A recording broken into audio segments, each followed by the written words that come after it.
At Edward Jones, we believe rich isn't about having life all figured out. It's opening yourself to all the possibilities.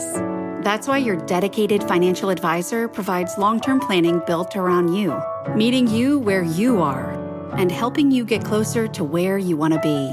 So no matter where you're starting from, you can move forward with confidence. The key to being rich is knowing what counts. Let's find your rich.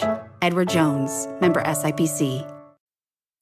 Freakonomics Radio is sponsored by Southern New Hampshire University. The best investments are the ones you make in yourself, and no one knows that better than Southern New Hampshire University. With more than 200 online degree programs, no set class times, and low online tuition, Southern New Hampshire University is built to fit your life today and set you up for success tomorrow. Education is an investment. Why not make it a smart one? Apply for free at snhu.edu/Freakonomics. Freakonomics Radio is sponsored by Amica. You know what they say, if you want to go fast, go alone. If you want to go far, go together. So go with Amica and get coverage from a mutual insurer that's built for their customers, one that looks after what's important to you together. Auto, home, life, and more, coverage that fits your unique needs. Amica helps you protect what matters most. Visit amica.com and get a quote today. Hey, podcast listeners.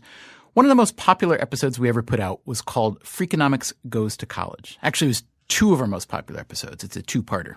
And so, since it's that time of year when a lot of you or your kids are putting the finishing touches on those college applications, we thought we'd play those two episodes again. If nothing else, maybe it'll take your mind off all the terrible things you want to do to the admissions officer right now.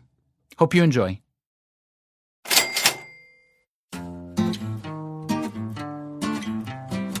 Hello, Mr. Ezell? Yes.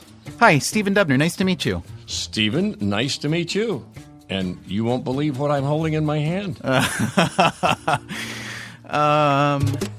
Let me guess, because I just got a degree in psychic work, so I'm going to say... I'm impressed. Over the internet? Of course. Where else? I'm going to say that you have in your hand a diploma, maybe from Appalachian State University? Yes, founded in the year 1899.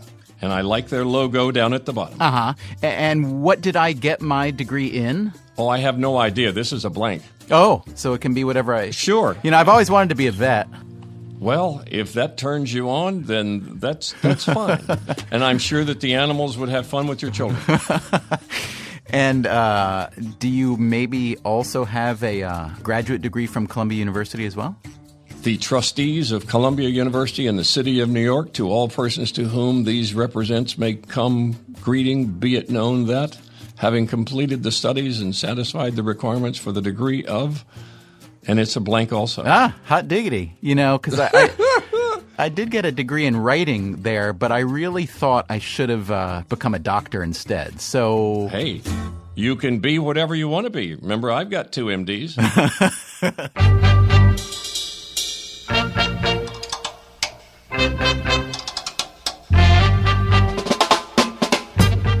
From WNYC, this is Freakonomics Radio, the podcast that explores the hidden side of everything. Here's your host, Stephen Dubner.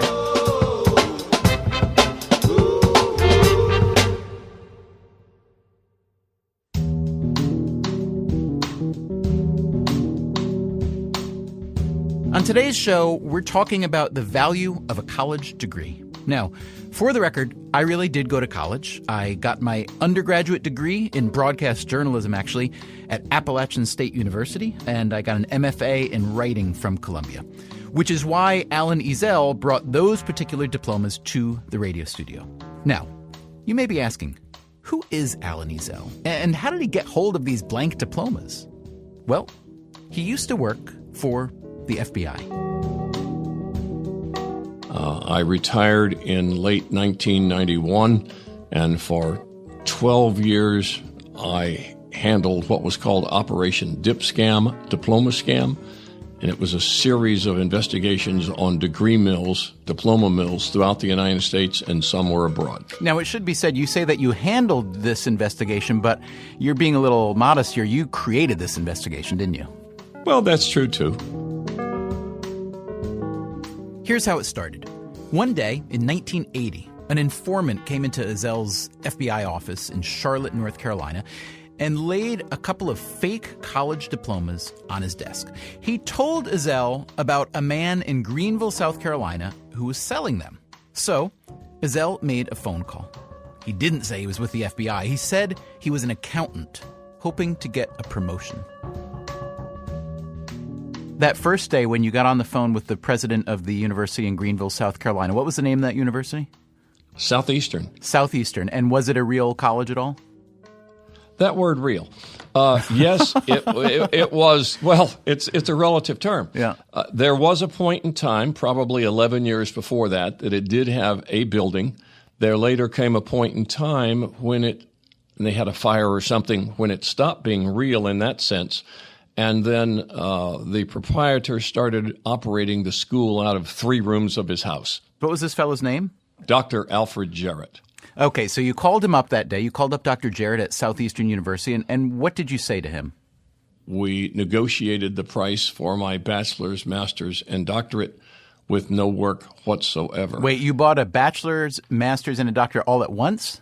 Sure, triple combo, have it backdated, with transcript. During that conversation, Ezel made it sound as if he and a colleague might be helpful to Jarrett in growing his diploma business. So Jarrett invited them for a visit. He took us on a tour of his house and the 3 rooms involved. He showed us the school filing cabinet. Yeah. He showed us our student files and the other student files. He showed us blank diplomas, transcripts, seals, ribbons, all the trappings that it would take. Now, all of this information we use in our affidavit for the federal search warrant. Ezel and some other FBI agents put together their case and then went back to see Jarrett, this time with a search warrant. I tried to explain to him that life is not over, that this is just a search warrant. So we spent 2 or 3 hours there. We did what we were supposed to, and then we left town and went back to Charlotte. But we later learned the following day when the phone rang that after we had gone, Dr. Jarrett went out with a lady friend of his for dinner, started giving away some of his possessions, and then went into the bathroom and took a .38 and put it up to his head and committed suicide.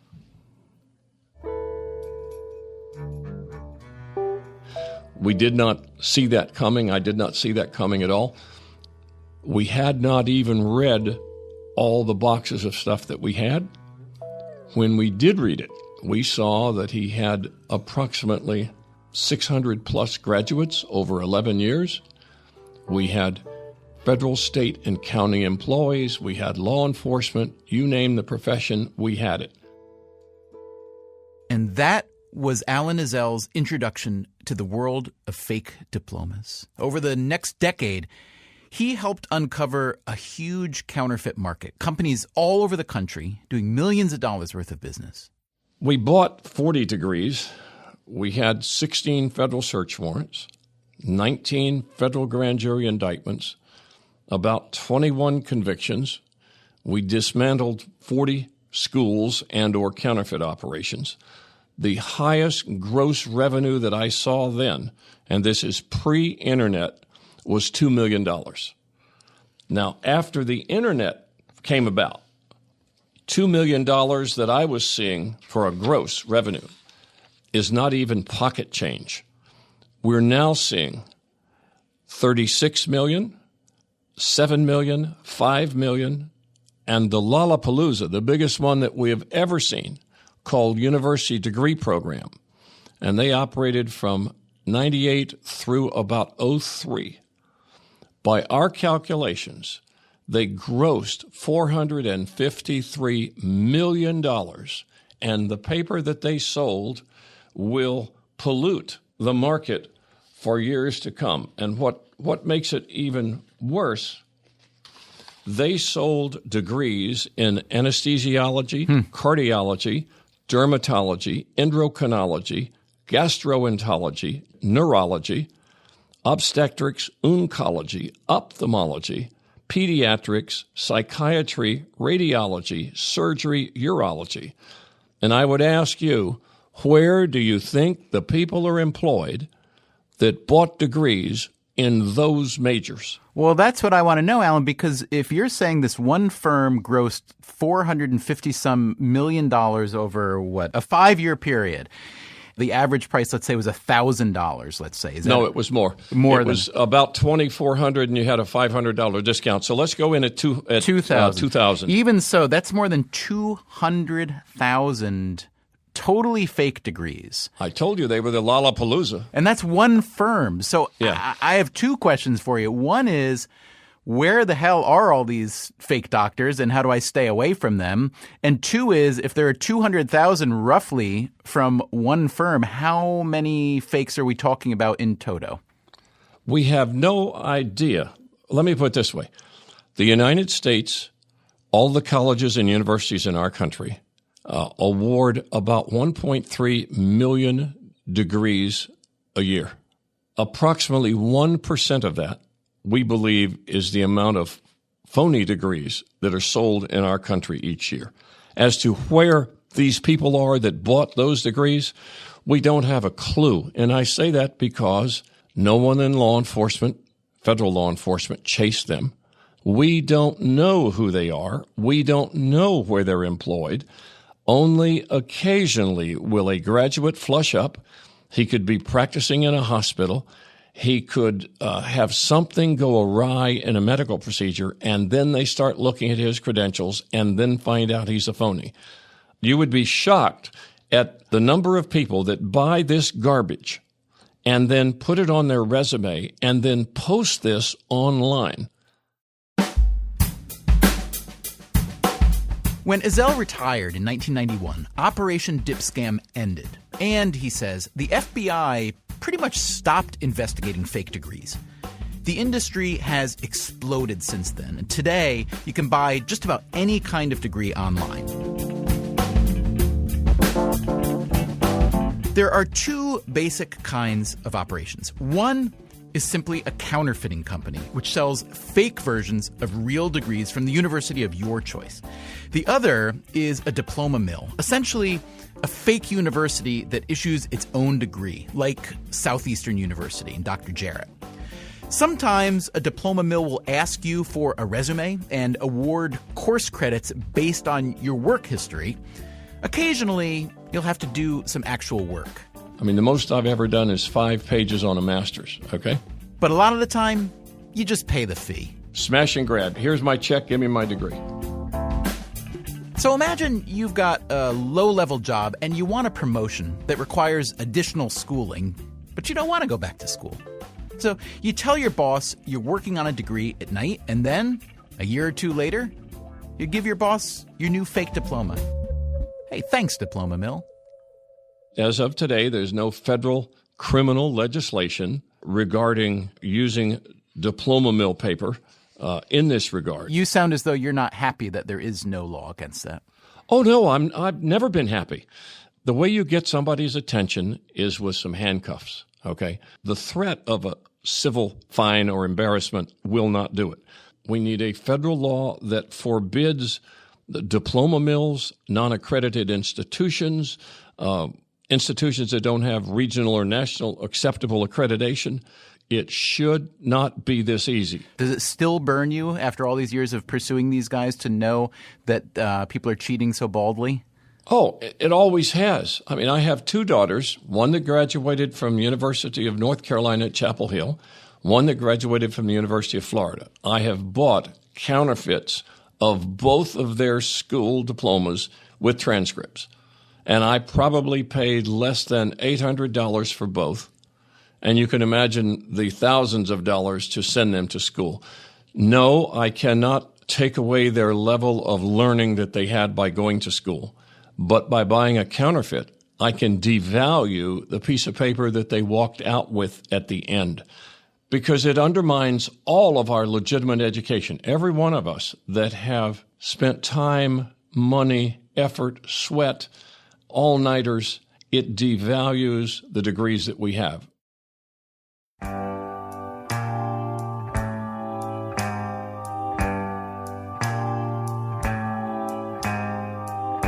If Azel's ballpark guess is true, that roughly 1% of college degrees are fake, just think about that. If you work in government or healthcare, or maybe in public radio, for every 100 coworkers, one of them is a fraud. You've got to wonder if there's something about how we look at real college degrees that makes a fake one so attractive and so easy to get. You can be whatever you want to be. You can be whatever you want to be. We say that a lot, parents to kids especially. But what we really mean is you can be whatever you want to be, but first, you need a college degree. Now, degree mills exploit our collective college anxiety, and they tell people, don't worry about the education. It's the piece of paper that gets you the job. Plus, a real degree is expensive. Not only the money itself, but 4 years of your life. And especially when the economy is crummy as it is now, it's unclear if that investment is paying off.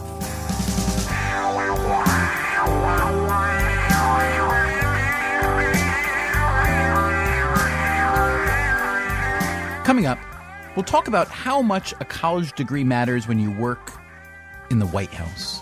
I think I was in the last generation that could be stupid enough not to get a college degree.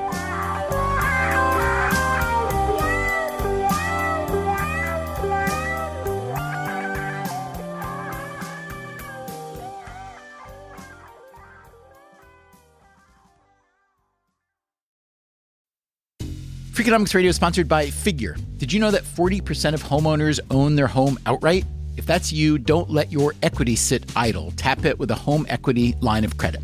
Figure, the #1 non-bank HELOC lender in the U.S., helps tap equity you've built in your home so you can do things like tackle a renovation or pay down debt.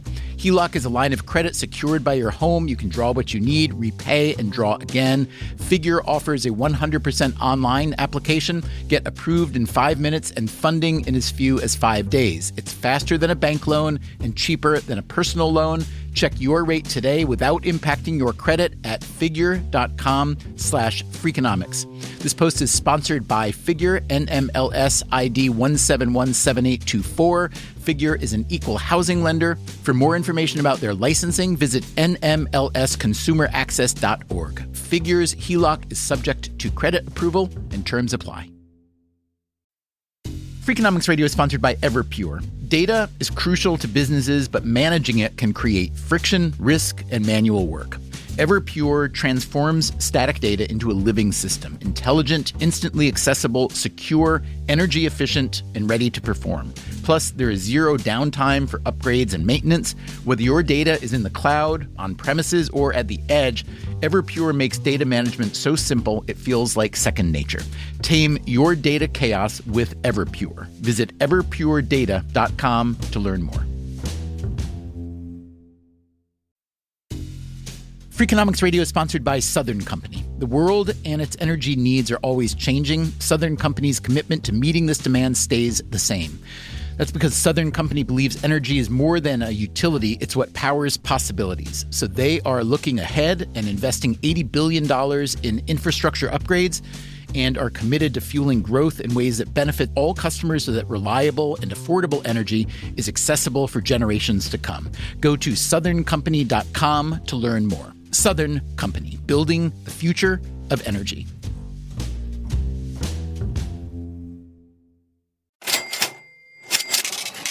From WNYC, this is Freakonomics Radio. Here's your host, Stephen Dubner. Here's the thing. When you look around at a variety of fields, you can find some really, really successful people who did not finish college. And not just in sports and entertainment. I'm talking about people at the top of knowledge fields where smarts are key. So Bill Gates, Mark Zuckerberg, Richard Branson. Even in politics, you can find a few. Hey, Stephen, how are you? That's Karl Rove, former senior advisor and deputy chief of staff for President George W. Bush. Rove is currently a commentator for Fox News and a contributor to the Wall Street Journal. And at first glance, Rove's academic credentials seem to be commensurate with his achievement. So here's what I read from your bio, that you were a Colorado native who attended the University of Utah, the University of Maryland, College Park, George Mason University, and the University of Texas at Austin. But what I can't tell from that is if you actually graduated college. So tell me if you did or not. No, I never did. Otherwise, I'd say I was a graduate of one of those colleges. So I'm curious to the degree to which you were leaving college because you were working. It wasn't you were leaving college to eat Cheetos on the couch, right? Well, yeah, no, I left college because I had a greater economic opportunity. I mean, I went to the University of Utah. I only was able to attend college because I had a $1,500 a year scholarship from the William Randolph Hearst Foundation, and I had to, wait tables and run a cash register in a hippie shop that sold patchouli oil and work in an industrial kitchen at a hospital in order to make ends meet. And even then, I didn't have very many ends. But I left the University of Utah, where I'd been for 2 years, in order to accept a job at the Republican National Committee. At the height of the Vietnam War, went to the University of Maryland, lost my student deferment, was almost drafted, went to the George Mason in order to keep trying to get to the college degree, and the same at the University of Texas. And, I was cobbling together courses here and there, but each time the chance to get the college degree was stymied by, having sort of an unusual opportunity. In each case, in each of these universities, when you were enrolled, were you a political science major? Yes. Probably the most useless degree that one can seek, but I'm sort of stuck. Rove is widely considered to be a political genius. He was the architect of President Bush's 2 electoral campaigns, and he had a lot of policy influence in the White House. And he's a guy who left college because it just wasn't worth it to him. He found he could learn more in the field than in a classroom. Listening to him, you start to think, if you can learn so much by doing, why bother getting a degree? But mine's an atypical experience. I mean, I think I was in the last generation that could be stupid enough not to get a college degree. I think we live in a society in which credentials matter. I mean, the Bill Gates of the world who go on to found Microsoft after dropping out of Harvard are few and far between. The Karl Roves who go on to be, senior advisor to the president after, never completing your degree are few and far between. Rove points out that he did learn a lot in college, but not the kind of things you might expect. The best course I ever took in college was in my sophomore year, and it was a course in Shakespearean literature. I learned more about political communications in that one semester from a Catholic nun than I learned in any political science course. It made me aware of the power of language and how telling a story, a political campaign is about big issues, but you have to describe a narrative. You have to create a storyline. What is this all about? So as of today, how close are you to getting your undergraduate degree? How many credit hours shy are you? I think I'm my language requirement and about 6 hours or 9 hours beyond that. Math course, science course, and language is what I think. Now the language is going to kill me. And realistically, how old are you now, Carl? 61. Realistically, you think you're ever going to get your college degree? Let's keep it out there as a goal. Life is about, upward vision, about moving towards the ever higher plateaus and mountain peaks. So let's keep it out there. We don't really know why different people choose different levels of education. That's David Card. He's an economist at the University of California, Berkeley. Some people think it's all parental background. Some people think it's other attributes. If you ask an economist like David Card a simple question about college, like, is it worth it? He'll tend to focus on the most tangible outcome, what economists call the returns to education, which pretty much boils down to how much more money you'll make if you go to college. In my family, we have all 5 possible levels of education. We have somebody who didn't finish high school, someone who just finished high school, somebody who has kind of 3 years of college, vocational college, somebody who has a bachelor's degree with a teaching certificate, and then me who has a PhD. And if you just were to look at our family, every step of the way, the returns to education are enormous. I mean, totally enormous. So the one who did not finish high school does what for a living? basically cleans houses. Yeah. And is the level of educational attainment kind of a conversation in the family, or is it something that is just known, acknowledged, and, that's the way it is?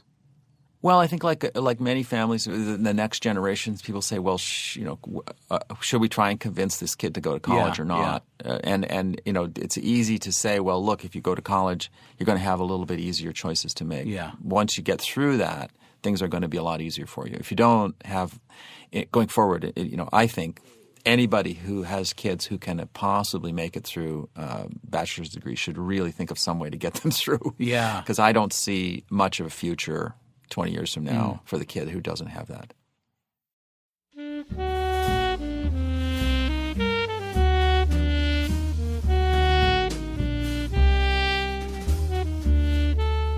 It's always tempting to cast about for the anomalies, the billionaire who dropped out of college, or on the other hand, the PhD who's driving a taxi. But let's not get distracted by the anomalies. If you want to measure the value of education, you have to think in the aggregate, and that's what economists like to do. Here's my Freakonomics friend and co-author Steve Levitt, an economist at the University of Chicago. Well, the best way I think an economist thinks about the value of education is tries to figure out how the market rewards it and what other benefits come with. And one thing is clear is that the market puts a tremendous reward on education. So the best estimates that economists have are that each extra year of education that you get is worth about maybe an 8% increment to your earnings each year for the rest of your life. So it turns out for most people, buying a lot of education is, or at least for the average person, let me say, buying a lot of education is a really good deal. And here's David Card again. In addition to that, the one who went to college will probably work 4 or 5 years longer at the end of their life. They'll probably have less months of unemployment. They'll probably have longer hours of work while they're working. So all in all, their total earnings will be even higher than their kind of standard wage. I mean, we're talking about, economically at least, we're talking about black and white. That's over the course of a lifetime, returns. Massive. Yeah. How does this shake out historically? In other words, was this advantage, what did that advantage look like 20 years ago, 30 years ago? Do we know? It looks like where we are today is as high as it's ever been in the U.S. Mm-hmm. The low point was about 1975 to 80. Actually, when I graduated college. And ironically, a very well-known labor economist, a friend of mine, Richard Freeman, wrote a book in the late 70s called The Overeducated American, in which he argued that trends were suggesting that too many people were going to college. Yeah. Now, if anybody had followed that advice, it would have been the worst possible choice they could have made, because starting around 1978, 79, the return has just marched up steadily. But what about now? I mean, we've had a few years of pretty crappy economy employment-wise. Is it time to start thinking about the overeducated American problem? I would say the returns are even higher now than because of the recession. That people aren't thinking about it right. So they notice that somebody who graduates from college is having a bit of a hard time getting a job, or they notice that the unemployment rate for college grads has gone up a little bit. But if you do the right counterfactual and say, well, what if I didn't have the college degree? It's much worse. The rise in unemployment was much higher for people with just a high school diploma. As has always been true in every recession, the recession is always worse for less educated people. So is it safe to say then that returns to college education in the United States are historically at a high? Yes. Okay. So if that's the case, I guess that's great news for colleges, it's great news for college professors like yourself, it's great news for people who plan to go to college. Well, There is a problem. That's the kind of the benefit side of the calculation. Yeah. And we haven't really talked about the cost. Ah, yes, the cost.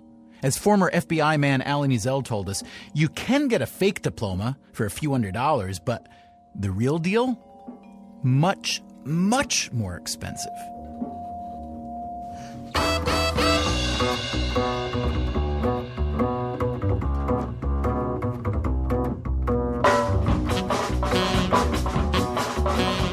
On our next episode, we'll try to figure out, why does college cost so much? I went to Wellesley College. I think it's a great place, and I saw the other day their tuition for the incoming class and almost spit out my drink. And what exactly happens in the college classroom to give graduates such an advantage later in life? I teach my students, I teach them very specific things, but I know that when I talk to them years later, they don't remember anything that I taught them. I mean, I can ask them the most simple questions about the material we covered, and they have no recollection whatsoever, the typical students. That's all coming up next time on Freakonomics Goes to College, Part 2. Yeah, come on in. Hey, Catherine. Hey, can I come in for a second? Sure, what did we do wrong? This is Catherine Wells, everybody. She produced this program. Sorry to interrupt here, but this has just made me wonder. I'm curious, is there anything you wish you could do, but you just don't have the education for it? I'd like to do surgery. Just casually, so right. But I don't. Casual surgery. Yeah, but I don't really have the appetite to get that much education. But no, I'd like to be able to, operate on people, and right. animals. But I was thinking because when you talked to Alan Ezel, you said you'd always wanted to be a vet. Yeah, vet. Yeah. And so the radio staff and I were thinking, No. and we don't want you to be held back anymore. So we have a little present for you here. This is too good to be true. So it's a brown envelope, mailing envelope that says "Congrats," handwritten, not an official stamp, no wax seal. Appalachian State University, the Board of Regents for the University, upon the recommendation of the faculty, has conferred on Stephen J. Dubner the degree of Doctor of Philosophy in Animal Health. Oh, summa cum laude. Congratulations. Oh, my God. Thank you so much. This, to my untrained eye, looks like a legit diploma. Looks real. Yeah, it's very professional. Where'd you get it? Online. Uh-huh. The company, I think, was called diplomamakers.com. Nice. Diplomamakers. $190, any degree you want. Now that I think about it, I don't think I'm one of those people that have my diplomas hanging on a wall somewhere. I have no idea where my diplomas are. But my PhD, Frame that one. My PhD in animal health is definitely going on the wall. Thank you very much. Anyway, congratulations. It's very thoughtful.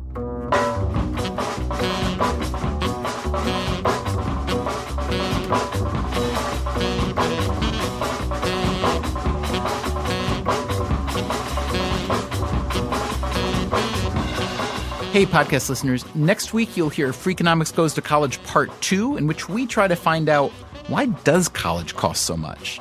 I went to Wellesley College. I think it's a great place, and I saw the other day their tuition for the incoming class and almost spit out my drink. And what exactly happens in the college classroom that gives graduates such an advantage later in life? I teach my students, I teach them very specific things, but I know that when I talk to them years later, they don't remember anything that I taught them. I mean, I can ask them the most simple questions about the material we covered, and they have no recollection whatsoever, the typical student. Is college really worth it? That's next time on Freakonomics Radio.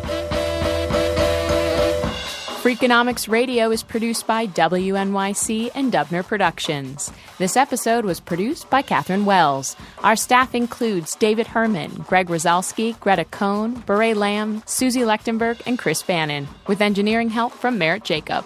If you want more Freakonomics Radio, you can subscribe to our podcast on iTunes or go to Freakonomics.com, where you'll find lots of radio, a blog, the books, and more.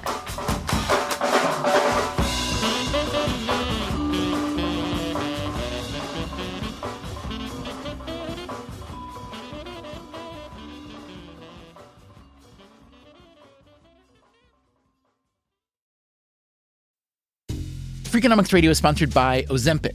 Innovation happens through rethinking what's possible, and when it comes to GLP-1s, Ozempic pill does just that.